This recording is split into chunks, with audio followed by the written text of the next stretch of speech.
దేవునికి స్తోత్రం. హల్లెలూయా, హల్లెలూయా. మనం ఈ సమయంలో ఒక వాక్యాన్ని మనం చదువుకుందాం. గడిచిన వారం ఒక చక్కని సందేశముతో ప్రభు మనతో మాట్లాడి ఉన్నారు. దేవుని కొరకు ఒక వ్యక్తి ఏ విధంగా జీవించాలి, ఏ విధంగా ఇవ్వాలి, ఏ విధంగా ఉండాలి అనే ఒక ఆశీర్వాదకరమైన మాటలు మనం వినడానికి పరిశుద్ధాత్మ దేవుడు మన జీవితంలో మనకు సహాయం చేశారు. ఈరోజు కూడా ఒక మాట మనం చదువుకొని మనం ముందుకు వెళ్దాం. సామెతల గ్రంథము 3వ అధ్యాయము 9వ వచనము 10వ వచన భాగాన్ని మనం చదువుకొని మనం ప్రభుని మహింపడదాం. సామెతల గ్రంథము 3వ అధ్యాయము 9, 10వ వచన భాగాన్ని మనం చదువుకొని మనం ముందుకు వెళ్దాం. దేవుడే మన జీవితంలో సహాయం దయచేసి బోధించనివ్వండి. ఆయన బోధకుడుగా మనకు ఉంటే నిజంగా మనకి ఎంతైనా అది మనకి దీవెన, అది మనకి ఎంతైనా ఆశీర్వాదకరం.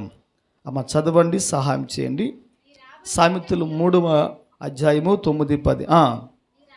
నీ రాబడి అంతటిలో ప్రథమ ఫలమును నీ ఆస్తిలో భాగమును ఇచ్చి యెహోవాను ఘనపరచుము. చాలండి. ఇక్కడ మనం ఈ వాక్యములో చూడగలిగితే, బైబిల్ గ్రంథములో ఇక్కడ మన వాక్యాన్ని చూడగలిగితే, నీ రాబడి అంతటిలో కూడా నువ్వు దేవుని కొరకు ఇచ్చి నువ్వు యెహోవాను ఘనపరచుము అని ఇక్కడ బైబిల్ గ్రంథములో ఈ మాట మనం చూస్తూ ఉంటున్నాం. దయతో ఎవరు కూడా అపార్థం చేసుకోకండి. ఈ మాటను బట్టి ఈ మాటలో ఉన్న ఒక ప్రత్యేకమైన సందేశం, మనతో ప్రభు మాట్లాడే ఒక ఉద్దేశపూర్వకమైన ఆలోచన ఏంటి అని మనము చూడగలిగితే, మనము కలిగిన దానిలో మనకి ఉన్న దానిని మనము దేవునికి ఇచ్చి మనము దేవుని ఘనపరచాలి అని ఇక్కడ బైబిల్ గ్రంథంలో ఈ మాట మనం ఆ విధంగా చూస్తూ ఉంటున్నాం. అనేకమైన సందర్భాల్లో మనుషులు ఏ విధంగా దేవుణ్ణి ఘనపరుస్తారంటే, వారు ప్రార్థన చేసి, స్తుతించి, ఆరాధించి, పాటలు పాడి, సాక్ష్యాన్ని చెప్పి, కొడు సౌండ్ పెంచినన్న సాక్ష్యాన్ని చెప్పి, ఆ విధంగా చాలామంది దేవుని నామాన్ని ఘనపరుస్తూ ఉంటారు. సాక్ష్యం, మాటలు, పాటలు, ఆరాధన, ఏమంటే గ్రీటింగ్స్, శుభాకాంక్షలు, ఇవన్నీ మనము చెప్పి దేవుణ్ణి మనం ఆ విధంగా ఘనపరుస్తూ, మహిమపరుస్తూ, ఆరాధిస్తూ వస్తాం. ఇవన్నీ చేస్తే దేవుని యొక్క నామానికి మహిమ కలుగుతుంది. ఇవన్నీ ఒక వ్యక్తి ఆ విధంగా చేసినట్లయితే అప్పుడు దేవుణ్ణి ఆ వ్యక్తి ఘనపరిచినట్టుగా అప్పుడు మనము దాన్ని పరిగణిస్తూ ఉంటాం. అయితే ఇక్కడ మన వాక్యంలో చూడగలిగితే, నీ రాబడి అంతటిలో నువ్వు కలిగిన దానిని నువ్వు దేవునికి ఇవ్వగలిగితే నువ్వు దేవుణ్ణి ఘనపరచుచున్న వ్యక్తివి అని దేవుని వాక్యం ఆ విధంగా సెలవిస్తూ ఉంది. మరొక కోణములో, మరొక మాటలో మీకు అర్థమయ్యే మాటలో చెప్పాలంటే, దేవునిని ఘనపరచడానికి దేవునికి ఇవ్వాలి అని ఇక్కడ వాక్యం మనతో ఆ విధంగా మాట్లాడుతూ ఉంది. నువ్వు దేవునికి ఇస్తున్నావు అని అంటే నువ్వు దేవుని ఘనపరుస్తున్నావు అని అర్థం. నువ్వు ఏదైనా కలిగి ఉండి ఆ కలిగిన దాంట్లో కొంచెం ఒక శ్రేష్టమైన దీవెన ఆశీర్వాదాన్ని నువ్వు దేవునికి ఇస్తున్నావు అని అంటే దాని భావం అర్థం ఏంటంటే, నువ్వు ఇచ్చి దేవుని యొక్క నామాన్ని ఘనపరుస్తున్నావు అని ఆ మాటకు అర్థం అన్నమాట. ఈ వాక్యం బహుశా ఇది ఎవరికి తెలియకపోవచ్చు. చాలామంది అనుకునే మాట ఏంటంటే, దేవునికి ఇవ్వాలి కాబట్టి మనం ఇస్తున్నాం, దేవుని ఘనపరచడం అంటే ఆరాధన, స్తుతులు, స్తోత్రాలు, ప్రార్థన, సాక్ష్యాలు, ఇవే మనం ఎప్పుడు కూడా దేవుని నామాన్ని ఘనపరిచే కార్యాలు అని మనం ఆ విధంగా ఆలోచన చేస్తూ ఉంటున్నాం. అయితే మనకి తెలియని సత్యాన్ని దేవుడు మనతో ఈరోజు మాట్లాడుతున్నాడు. ఆ మాట ఏంటంటే, దేవునిని ఒక వ్యక్తి ఘనపరచాలి అని అంటే ఒక వ్యక్తి దేవునికి ఇచ్చుట ద్వారా దేవునికి ఘనత కలుగుతుంది. నువ్వు దేవుణ్ణి ఘనపరుస్తున్నావు అని ఆ మాటకు బైబిల్ గ్రంథంలో అర్థం ఆ విధంగా ఉందన్నమాట. ఈరోజు అనేక మంది ఈ విధంగా చేయగలిగితే, ఈ విధంగా ఇవ్వగలిగితే, ఈ విధంగా ఇస్తున్నప్పుడు, చూస్తున్నప్పుడు దేవుడు చేసే పని ఏంటంటే దేవుడు చాలా సంతోషించి ఆనందిస్తాడు. ఆయన నా బిడ్డ తన కలిగిన వాటిని, తన కలిగిన దానిని నాకిచ్చి ఘనపరుస్తుందని చెప్పి ఎంతో దేవుడు సంతోషించి ఆనందిస్తాడు. మరొక వాక్యం చూడండి, సామెతలు 18వ అధ్యాయము 16 వచ్చిన భాగం మనము చదువుకుందాం. సామెతలు 15:16. అదేవిధంగా 2వ కొరింథీ 8వ అధ్యాయము 2, 3, 4 మనం చూద్దాం. ఆ తర్వాత సామెతలు మనం చూద్దాం. ముందు ఈ వాక్యం మనం చూద్దాం. 2వ కొరింథీ పత్రిక 8వ అధ్యాయము 2, 3, 4 వచ్చిన భాగాలు మనం చూద్దాం.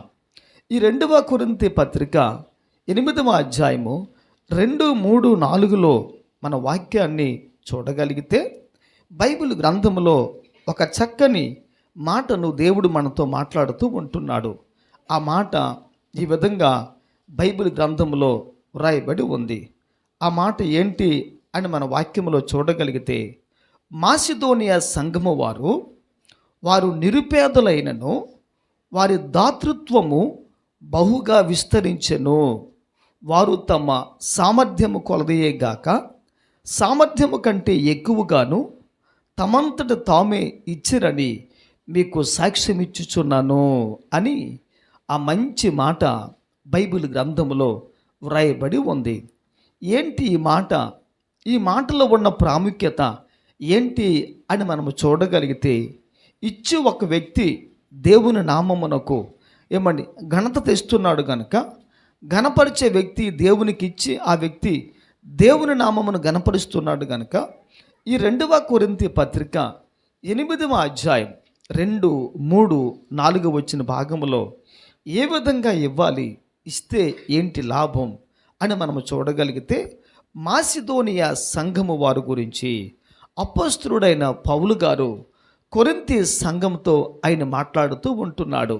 ఓ కొరింథీ సంఘమా, మాసిదోనియా వారిని ఒక్కసారి మీరు జ్ఞాపకం చేసుకోండి. వారు ఎట్లాంటి వారు అని అంటే, వారు ఎటువంటి మనస్తత్వాన్ని కలిగిన వారిగా ఉన్నారు అని అంటే, ఆ విషయంలో ఆయన మాట్లాడుతూ ఆయన అంటున్న మాట ఏంటంటే, మాసిదోనియా సంఘం వారు నిరుపేదలైనను వారి దాతృత్వము బహుగా విస్తరించును అని దేవుని వాక్యం ఆ విధంగా మాట్లాడుతూ ఉంది. అమ్మా, అయ్యా, ఒక విషయం మనం ఈ దినం జ్ఞాపకం చేసుకోవాలి. దేవునికి ఇవ్వటానికి నీ పేదరికం అడ్డుగా రాకూడదు. దేవునికి ఇవ్వటానికి నీ పేదరికం అడ్డుగా రాకూడదు. దేవునికి ఇవ్వడానికి నీ దారిద్ర్యం అడ్డుగా రాకూడదు, ఆటంకంగా ఉండకూడదు. ఒక వ్యక్తి దేవుని కొరకు ఇచ్చే విషయంలో ఎప్పుడు కూడా పేదవాడిగా ఉండకూడదు. అయితే వాక్యం అంటున్న మాట ఏంటంటే, మేము పేదవారం కదండి, మేము దేవునికి ఏ విధంగా ఇవ్వగలం? మా జీవితమే పేదరికం కలిగి ఉన్నాం కదా, పేదలమైన మేము ఏ విధంగా ఇవ్వగలమండి అని మీరు ఆలోచన చేసినట్లయితే, బైబిల్ గ్రంథంలో ఒక చక్కని ఉదాహరణ యేసయ్య మనతో ఆయన మాట్లాడి ఆయన పంచుకున్నారు. ఒకానొక ఆదివారపు దినమున యేసయ్య సమాజ మందిరంలో ప్రవేశించినప్పుడు ఆ సమాజ మందిరంలోనికి అనేక మంది వచ్చారు. మనవలే అనేక మంది కూర్చున్నారు, చప్పట్లు కొడుతున్నారు, స్తుతిస్తున్నారు, ప్రార్థిస్తున్నారు, ఆరాధిస్తున్నారు. చివరి క్షణం వచ్చింది. ఆ చివరి సమయంలో వాక్యం అంటున్న మాట ఏంటంటే, ఆయన కానుక పెట్టి వద్ద కూర్చొని చూస్తూ ఉన్నాడు. కానుక పెట్టి అది యేసయ్య ఉండి చూస్తూ ఉంటున్నాడు. అనేక మంది వారి కలిగిన వాటిల్లో ఎంతో సమృద్ధిగా దేవుని కొరకు ఇస్తూ ఉంటున్నారు. ధనవంతుడు 10 లక్షలు కలిగి ఉంటే ₹1,00,000 ఇస్తున్నాడు. అది గొప్ప కాదు. ఒక వ్యక్తి 50,000 కలిగి ఉంటే ₹1,000 దేవునికి ఇస్తున్నాడు. అది కూడా గొప్ప కాదు. అయితే వాక్యం అంటున్న మాట మనం వాక్యంలో చూడగలిగితే, ఒక భేద విధవరాలు తన జీవనం అంతటిని కూడా 2 కాసులు తన జీవితంలో కలిగి ఉంటే ఆమె జీవితంలో సంపాదన లేదు. ఆమె జీవితంలో రేపు అనే దానికి పొదుపు లేదు. ఆమె జీవితంలో రేపటికి ఇది ఉంది అని చెప్పుకొని అవకాశం కూడా లేదు. రేపటికి పొదుపు కానీ రేపటికి జీవనోపాధి కానీ, రేపటికి జీవితము కానీ, రేపటికి సరిపోయిన బత్యము కానీ ఆమె జీవితంలో ఏమీ లేదు. వాక్యం అంటున్న మాట ఏంటంటే, ఆమె కలిగిన జీవనములో తన జీవనం అంతా కూడా దేవునికి వేసింది, దేవునికి అర్పించింది, దేవునికి ఆ తల్లి సమర్పించింది అని బైబిల్ గ్రంథములో ఈ మాట మనం చూస్తూ ఉంటున్నాం. అనగా అర్థం ఏంటంటే, ఒక వ్యక్తి దేవునికి ఇవ్వటానికి పేదరికం అడ్డు కాదు.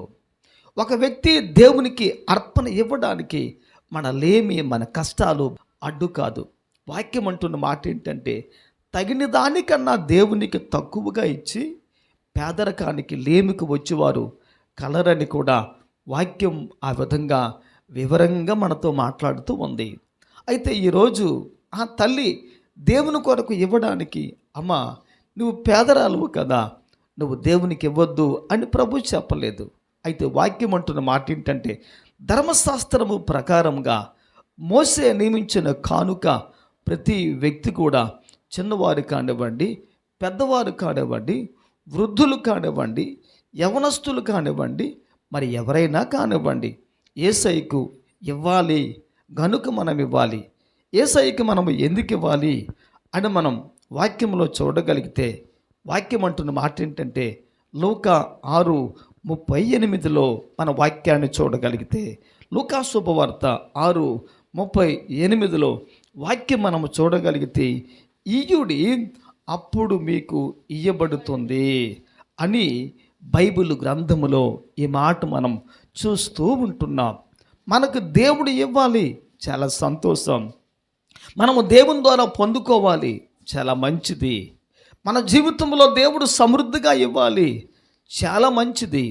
మన జీవితంలో దేవుడు సమస్తము, మన జీవితంలో దేవుడే సమృద్ధిగా కలిగించాలి, కలుగు చేయాలి, చాలా మంచిది. ఇవన్నీ మంచివే, మంచివే, మంచివే. అయితే ఈ లూకాసు వార్త 6:38 వాక్యం అంటున్న మాట ఏంటంటే, నువ్వు దేవునికి ఇవ్వకుండా పొందుకోలేవు తల్లి, నువ్వు దేవునికి ఇవ్వకుండా పొందుకోలేవు నా ప్రియమైన తండ్రి, సహోదరి, సహోదరుడా.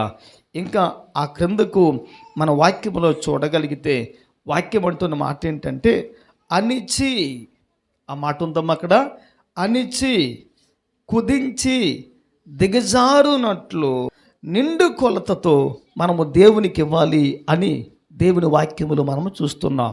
అనిచి కుదించి దిగజారునట్లు మనము దేవునికి ఇవ్వాలి అని ఈరోజు దైవ లేఖన భాగం ఆ విధంగా సెలవిస్తూ ఉందన్నమాట.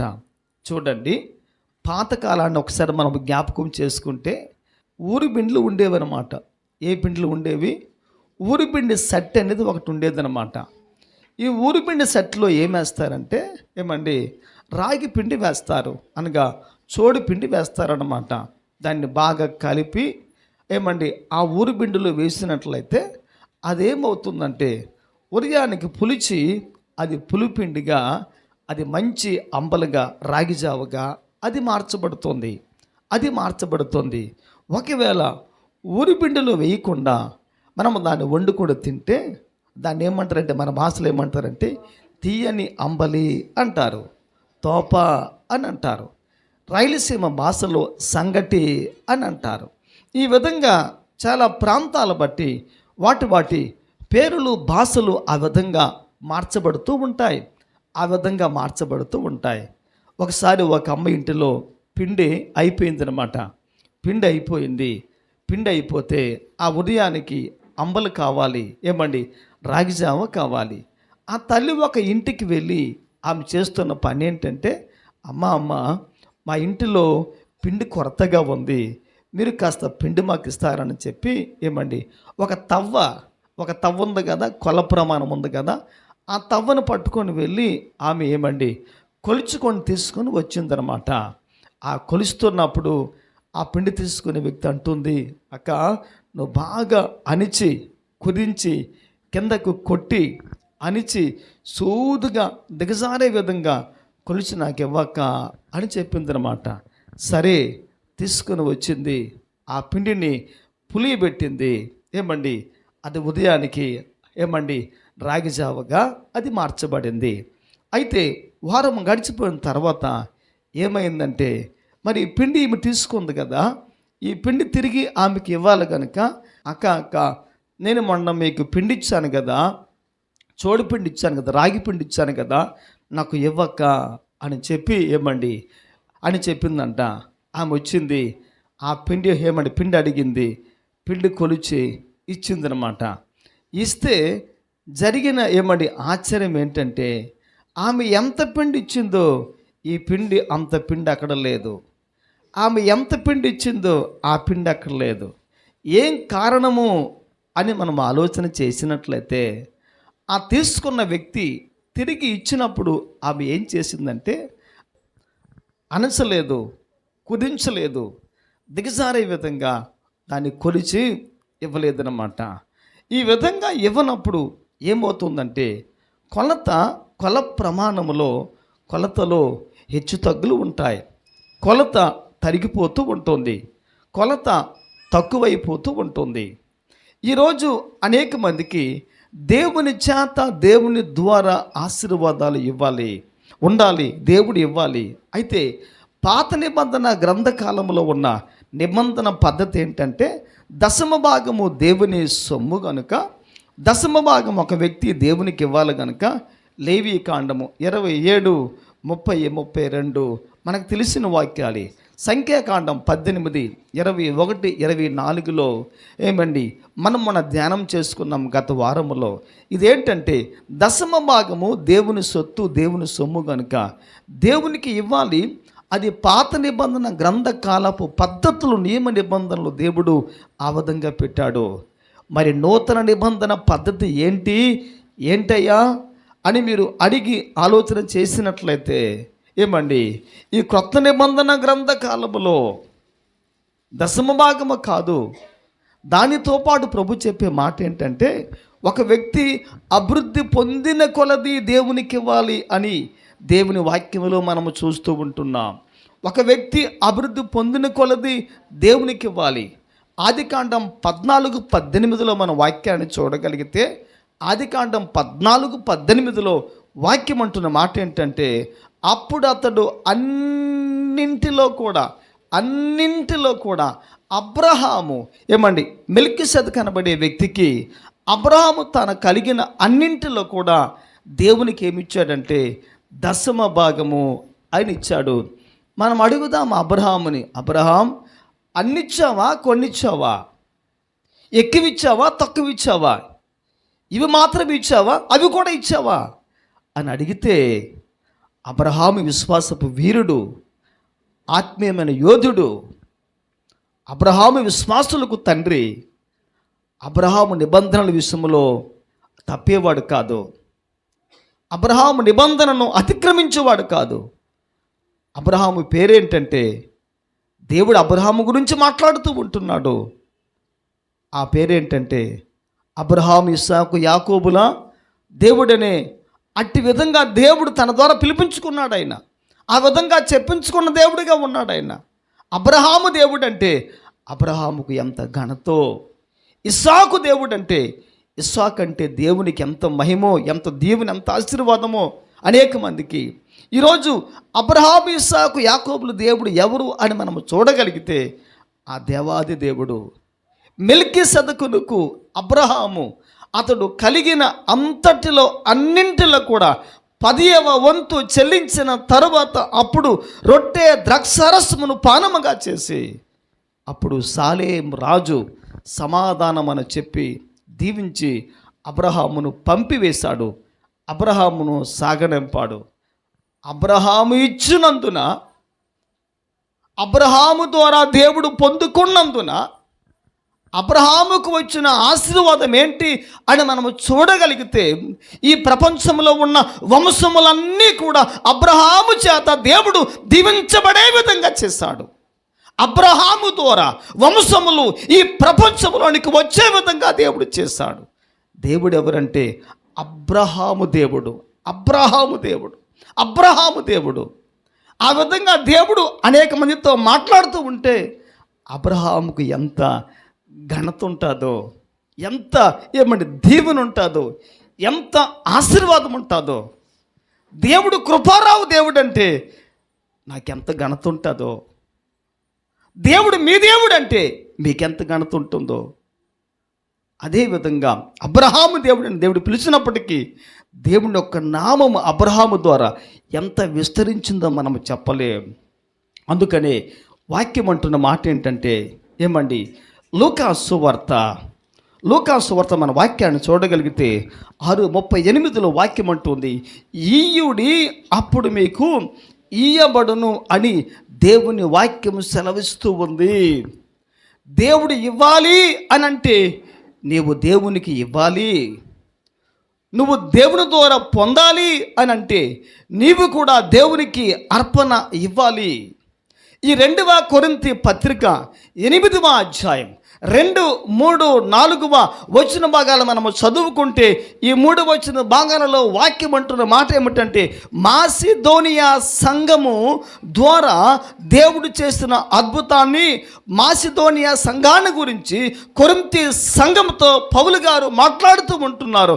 ఓ కొరింథీ సంఘమా, మీరు కూడా మాసిదోనియా సంఘం వల్లే నేటి ప్రపంచ సంఘాలకు మీరు ఒక ఆదర్శప్రాయంగా ఉండాలని ఆ సంఘాన్ని చూపించి కొరింథీ సంఘముతో దేవుడు అద్భుతంగా మాట్లాడుతున్నాడు. అపోస్తలుడైన పౌలు గారి ద్వారా దేవుడు అద్భుతంగా మాట్లాడుతున్నాడు. అక్కడ మనం చూసుకుంటే వాక్యం అంటున్న మాట ఏంటంటే, వారు నిరుపేదలైనను వారి దాతృత్వము బహుగా విస్తరించును. అంటే వారు పేదవారైనప్పటికీ కూడా దేవుని పనికి ఇవ్వవలసి వస్తే, దేవుని పనికి అవసరమైతే, దేవుని పనికి నేనే ఇవ్వాలి అని అనుకుంటే ఆ మాసిదోనియా సంఘపు వారంట ప్రాణమును కూడా లెక్క చేయరంట. వారికి ఉందో లేదో చూడరు, వారికి ఏముందో లేదో లెక్క చూసుకోరు. దేవునికి ఇచ్చే విషయంలో వారి దాతృత్వం చాలా గొప్పది, వారి ఉదారమైన స్వభావం చాలా గొప్పది. ఆ దాతృత్వాన్ని బట్టి దేవుని యొక్క నామములో దేవుడు వారికి సహాయం చేస్తూ వచ్చాడు. ఇంకా 2వ మాట ఏముందంటే అక్కడ, వారు తమ సామర్థ్యము కొలదయే గాక సామర్థ్యము కంటే ఎక్కువగా తమంతట తామే ఇచ్చారని ఇక్కడ వాక్యములో మనం చూస్తున్నాం. దేవునికి స్తోత్రము కలుగును గాక. వారి సామర్థ్యాన్ని మించి దేవునికి ఇవ్వగలిగిన శక్తిని వారు కలిగి ఉన్నారు. నేను 100 రూపాయలు ఇవ్వగలను, కానీ నేను మాసిదోనియా సంఘములో ఉంటే 100 రూపాయలు ఇవ్వవలసిన నేను నా కష్టాలు ప్రక్కన పెట్టి దేవుని పని కొరక, దేవుని మందిరము కొరక, సంఘము కొరక, కార్యము కొరక అని చెప్పి నేనేం చేస్తానంటే 100 రూపాయలు కాదు 1000 రూపాయలు ఇవ్వగలిగే సామర్థ్యం ఇవ్వగలిగే విధంగా నా దాతృత్వానికి మించి ఇచ్చే మనసుని దేవుని కొరకు నేను కలిగి ఉండే ఆవశ్యకత ఉందని ఇక్కడ బైబిల్ గ్రంథములో మనం చూస్తుంటున్నాం. దేవుని స్తోత్రము కలుగును గాక. మనకి దేవుడు ఇచ్చాడు, మనము కలిగి ఉన్నాం, అది మన సామర్థ్యం. సామర్థ్యానికి మించానంటే నువ్వు ఎంత ఇవ్వగలవో దానికి మించి దేవునికి ఇవ్వడమే సామర్థ్యాన్ని మించి దేవునికి ఇవ్వడం అని అర్థం. మనం ఇంకా వాక్యంలో చూడగలిగితే, తమంతట తామే ఇచ్చిరని మీకు సాక్ష్యం ఇచ్చిచున్నాను. దేవునికి స్తోత్రము కలుగును గాక. అయ్యా దేవుని కొరకు ఇవ్వండి, అయ్యా దేవుని కొరకు ఇవ్వండి, అమ్మా దేవుని కొరకు ఇవ్వండి, తమ్ముడు దేవుని కొరకు ఇవ్వండి. కృతజ్ఞత అర్పణ, బలి అర్పణ, ప్రథమ ఫలములు, కానుకలు, దశమ భాగాలు దేవునికి ఇవ్వండి ఇవ్వండి ఇవ్వండి అని చెప్పి పౌలు గారు ఎప్పుడు కూడా ఆ సంఘములో చెప్పలేదు. వాక్యం అంటుంది కదా, తమంతట తామే దేవుని కొరకు వారి సామర్థ్యాన్ని మించి వారి దాతృత్వాన్ని కలిగిన వారు కనుక ఇవ్వగలిగిన దానికన్నా ఎక్కువగా దేవునికి ఇచ్చి దేవుని పని వారి ద్వారా జరగాలి అని చెప్పి వారి యొక్క జీవితంలో దేవుని పని కొరకు ప్రాణము సైతం లెక్క చేయకుండా దేవుని కొరకు ఏదైనా ఇవ్వగలిగే ఆ మనస్తత్వాన్ని కలిగిన సంఘం మాసిదోనియా సంఘం. ఈరోజు మనము దేవుని కొరకు ఇస్తున్నామా లేదా? ఇస్తే ఎలాగిస్తున్నాం? ఇస్తే ఏమిస్తున్నాం? ఇస్తే ఏమేమి ఇస్తున్నాం? ఇస్తే ఎంత ఇస్తున్నాం, ఇస్తే ఎలాగూ మనం ఇస్తున్నాం, ఒక్కసారి మనము జ్ఞాపకం చేసుకోవాలి. ఇంకా బైబిల్ గ్రంథం అంటున్న మాట ఏంటంటే చూడండి పిల్లారా, సామెతల దగ్గర చెప్పే వాక్యం చూడండి.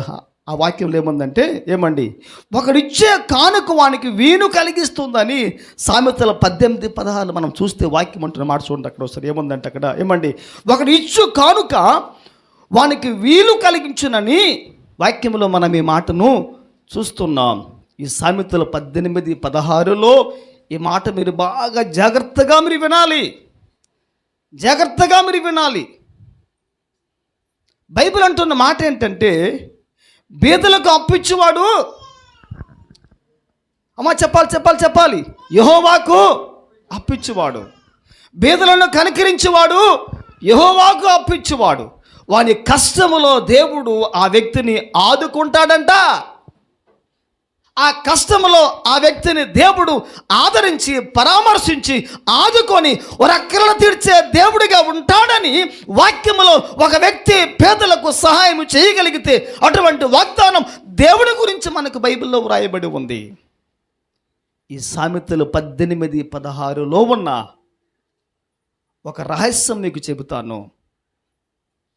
ఇది ఒక సీక్రెట్, ఇది ఒక టాప్ సీక్రెట్. చూడండి, ఒక అధికారి ద్వారా మనకి ఒక పని జరగాలి. ఏం జరగాలి? అందరూ మాట్లాడాలి. ఒక పని జరగాలి. అప్పుడు మనం ఏం చేస్తామంటే, మనకు తెలిసిన జ్ఞానాలు ఇవన్నీ కూడా, మనకు తెలిసిన చిట్కాలు ఇవన్నీ కూడా, ఎర్లీ మార్నింగ్ వాళ్ళ ఇంటికి వెళ్ళిపోయి డోర్ దగ్గర నించొని కాలింగ్ బెల్ కొడతాం. ఏమని? అయ్యా తలుపు తీయమని కాలింగ్ బెల్ కొడతాం. ఆయన వస్తాడు బయటికి. ఆ వచ్చిన వెంటనే ఆయన చూస్తారు ఈ విధంగా మన వైపు చూసిన వెంటనే మన చేతి నిండా పళ్ళు, పలహారాలు, స్వీట్లు, హాట్లు, ఇంకా కోలంగోవ మామిడికాయ, బంగినపిల్లి మామిడికాయ, మైసూరు పాకులు, కాకినాడ కాజాలు, ఇవన్నీ మన చేతిలో చూసినప్పటికీ ఆ వ్యక్తి అంటాడు, రండి అంటాడు. ఆఫీసులో పోండి అన్నాడు. ఇంటికి వెళితే రండి అన్నాడు. ఇంట్లో కూర్చున్నాం, మీకు చక్కని పంట పండింది, ఒక అరబస్తా శనక్కాయలు పట్టుకుని వెళ్ళాం, పెట్టాం, ఇచ్చాం, చేసాం, అన్నీ చెందాం, కూర్చోండి అంటాడు ఆయన. నీళ్ళు తాగుతారా అంటాడు, పాలు తాగుతారా అంటారు, డ్రింక్ ఏమైనా కావాలా అని అంటాడు. అంత మూర్ఖుడు, దేవుని మాట వినని వ్యక్తి, మనుషులకు లొంగని వ్యక్తి, రికమెండేషన్ అసహించుకున్న వ్యక్తి మనతో మాట్లాడే మాట ఏంటి? మీకేం కావాలో చెప్పండి అంటాడు. సరే ఇస్తారు, తాగేస్తారు. అయ్యా మొన్న ఈ విధంగా ఆఫీస్కి వచ్చాను, నాకు అసలు చూడాలి, ఈ విధంగా ఆఫీస్కి వచ్చాను, మరి ఏదో చిన్న పని కొద్ది సహాయం చేయండి బాబు అని అన్నాం అనుకోండి. ఏమంటాడు? మీరే చెప్పాలి. ఏమంటాడు చెప్పాలి, మీరే చెప్పాలి.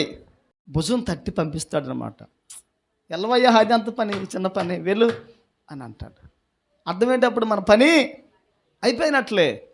సామెతల గ్రంథం 18:16లో దేవుడు వ్రాసిన చిట్క అదే, దేవుడు చెప్పే సూత్రం అదే, దేవుడు చెప్పే విధానం అదే.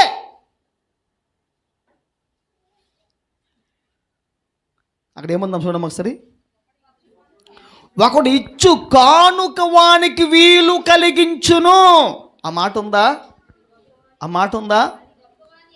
అది గొప్పవాని ఎదుటికి ఆ వ్యక్తిని తీసుకొని వెళ్ళి నిలవబెట్టగలుగుతుందని కూడా వాక్యములో మనం చూస్తున్నాం.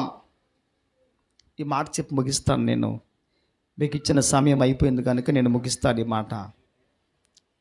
ఈ వాక్యములో ఏముందంటే, ఒకడిచ్చు కానుక తనకి వీలు కలిగిస్తుంది అన్నమాట. అంటే అర్థం ఏంటి? ఒకరు ఇచ్చే కానుక ఆ వ్యక్తి కష్టంలో ఉన్నప్పుడు, శోధనలో, శ్రమలో ఉన్నప్పుడు ఏమండి ఆ వ్యక్తి దేవుని ద్వారా మరలా పొందుకునే విధంగా, దేవుని ద్వారా మరలా ఆశీర్వాదం రెట్టింపు తన జీవితంలోనికి వచ్చే విధంగా ఆ వ్యక్తి దేవునికి ఇచ్చే కానుక ఆ వ్యక్తికి వీలు కలిగిస్తుంది. దేవునికి స్తోత్రం కలుగును గాక, దేవునికి స్తోత్రం కలుగును గాక. నువ్వెచ్చే కానుక నీకు దేవునికి సంబంధించింది. నువ్వెచ్చే కానుక దేవునికి, దేవుని పనికి నువ్వు దేవునికి ఇస్తున్నావు, దేవుడు నీకు ఇస్తున్నాడు. పాస్టర్ గారు నథింగ్, పాస్టర్ గారు ఏమీ కాదు, పాస్టర్ గారు ఏమీ చేయలేరు. నువ్వు ఇచ్చిన 10 రూపాయలకి 10 పైసా కూడా పాస్టర్ గారు తిరిగి నీకు ఇవ్వలేరు. కానీ నువ్వు ఇచ్చిన దేవుడు మాత్రం, నీ ద్వారా పొందుకున్న దేవుడు మాత్రం నీ కష్ట కాలంలో నీకు వీలు కలిగే విధంగా ఆ చిన్న కానుకే నీ ప్రాణ భయంలో, మరణ భయంలో, ఇబ్బందుల్లో, శ్రమలో, నష్టంలో, కష్టంలో, అప్పుల బాధలు, ఆర్థిక సమస్యలు నువ్వు దేవుని ద్వారా పొందుకునే విధంగా ఆ చిన్న కానుకని విచ్చుట ద్వారా దేవుడు నీకు వీలు కలిగిస్తాడు. దేవుని స్తోత్రం కలుగును గాక, దేవుని స్తోత్రం కలుగును గాక. ఇంకా వాక్యం అంటున్న మాట ఏంటంటే, అది గొప్పవాని ఎదుటికి వానిని రప్పించును. దేవుని స్తోత్రం కలుగును గాక. ఈ చిన్న కానుక గొప్పవాని ఎదుటికి వెళ్ళే విధంగా ఈ కానుక నీ జీవితంలో దోహదపడుతుంది. హల్లెలూయా. ఈ లోకంలో గొప్పవారు ఎవరు అని మన వాక్యంలో చూడగలిగితే, యేసయ్య ప్రభులకు ప్రభువు, రాజులకు రాజు అయిన, న్యాయాధిపతి అయిన ఆయన ముందుకు వెళ్ళే విధంగా ఆ గొప్పవాడైన క్రీస్తు పాదముల చెంతకు, సింహాసనము చెంతకు పరలోకంలో ప్రవేశించి నువ్వు పరలోకంలో ఉండే విధంగా ఈ చిన్న కానుక నీ జీవితంలో దోహదపడుతుందని సామెతల 18:16 దేవుని యొక్క వాక్య మర్మం ఆ విధంగా వ్రాయబడి ఉంది. ఇది లగ్న సత్యం, ఇది టాప్ సీక్రెట్. ఇది ఎవరికి తెలియక ఎన్నోసార్లు దేవునికి ఇవ్వడం మానేసాం. దేవునికి ఇచ్చి బాధపడుతూ ఉంటాం. దేవునికి ఇచ్చి లెక్కలు వేసుకుంటూ ఉంటాం. దేవునికి ఇచ్చి అయ్యో అని బాధపడే వారు ఉన్నాం మనం. ఈరోజు వాక్యం అంటున్న మాట ఏంటంటే, నువ్వు ఇచ్చే కానుక నీ కష్టకాలంలో నీకు వీలు కలిగించి నువ్వు పరలోకానికి వెళ్ళి ఆ ప్రభువు ముందు ఉండే విధంగా ఈ చిన్న కానుక నీ జీవితంలో దోహదపడుతోంది. హల్లెలూయా. కళ్ళు మూసుకో, ప్రార్థన చేద్దాం. యేసయ్యా మీకు స్తోత్రం. ప్రేమ కలిగిన మా తండ్రి, జీవాధిపతివైన మా యేసయ్య, మాసిదోనియా సంఘం వారు తండ్రి ఏ విధంగా ప్రభువా నాయన వారు మీకు ఇవ్వగలిగారో, ఈరోజు మేము మీ కొరకు ఆ విధంగా తండ్రి లెక్కలు చూసుకోకుండా నాయన మీ పని కొరకు ధారాళముగా ఇవ్వగలిగే ఆ మంచి మనస్సాక్షి ఈరోజు మా జీవితంలో నాయన మాకు ప్రసాదించండి తండ్రి. వారు నిరుపేదలు నాయన అయ్యా, వారు తండ్రి దాతృత్వాన్ని కలిగి ఉన్నారు. వారు ఇవ్వగలిగిన దానికన్నా ఎక్కువ ఇవ్వగలిగే మనస్సును కలిగి ఉన్నారు. వాళ్ళుగానే వాలంటీర్లుగా ముందుకు వచ్చి దేవుని కొరకు ఇవ్వగలిగే ఆ మనస్సు వాళ్ళు కలిగి ఉన్నారు నాయన. ఈరోజు నేను మీ కొరకు తండ్రి మీకు ఇచ్చే విషయంలో మేము వెనుదిరిగి ఉన్నామేమో. మీకు ఇచ్చే విషయంలో తండ్రి దేవా, ఎందుకు ఇవ్వాలి, ఎలాగ ఇవ్వాలి అని నాయన మేము ప్రశ్నలు వేసుకుంటూ ఉంటున్నామేమో. మీకు ఇచ్చే దాంట్లో ప్రభా లెక్కలు చూసుకుంటూ ఉంటున్నామేమో. మీకు ఇచ్చే దాంట్లో ప్రభా అయ్యా సక్రమంగా ఇవ్వలేకపోతున్నామేమో. మీకు ఇచ్చే దానిని ప్రభా అణిచి కుదించి తండ్రి నాయన నిండుగా మీకు ఇవ్వలేకపోతున్నామేమో. అబ్రహాము కలిగిన వాటిలో అన్నింటిలో నాయన అయ్యా 10వ భాగమును ఇవ్వగలిగాడు. కొత్త నిబంధన సంఘం అభివృద్ధి పొందిన కొలది అయ్యా మీకు ఇవ్వగలిగి ఉన్నారు.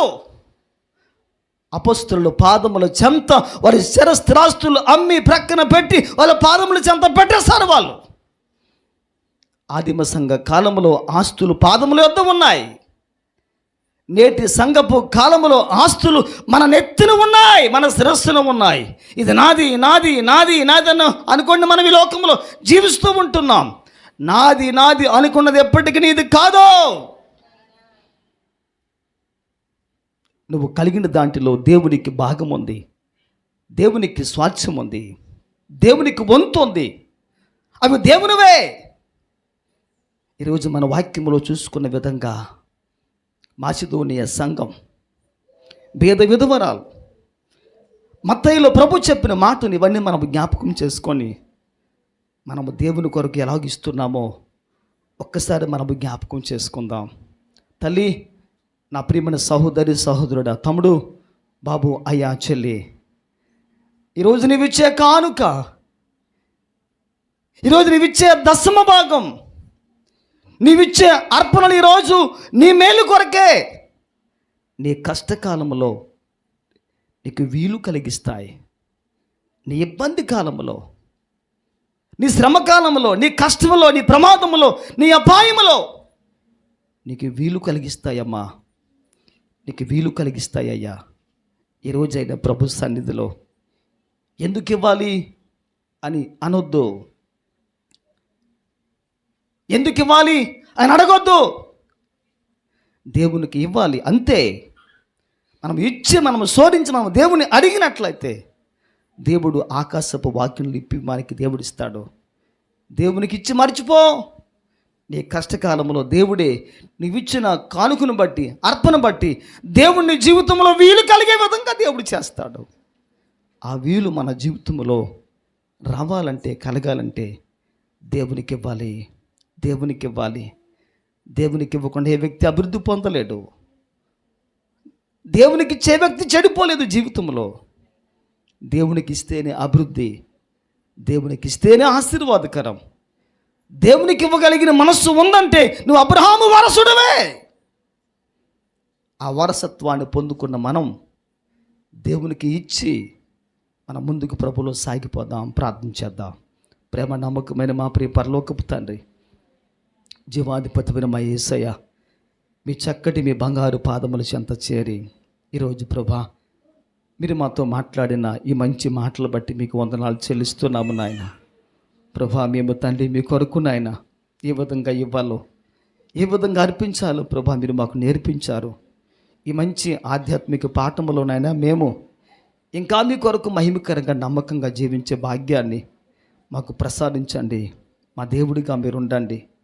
మీ కార్యాలు ప్రభా మా పట్ల జరిగించండి. విత్తబడిన వాక్యం మా వినికిడిలో ఫలింపు చేసి మీ దేవునితో నింపమని, సహాయం చేయమని యేసు పరిశుద్ధ నామములో ప్రార్థిస్తారు, వేడుకొంచున్నాం తండ్రి. ఆమేన్.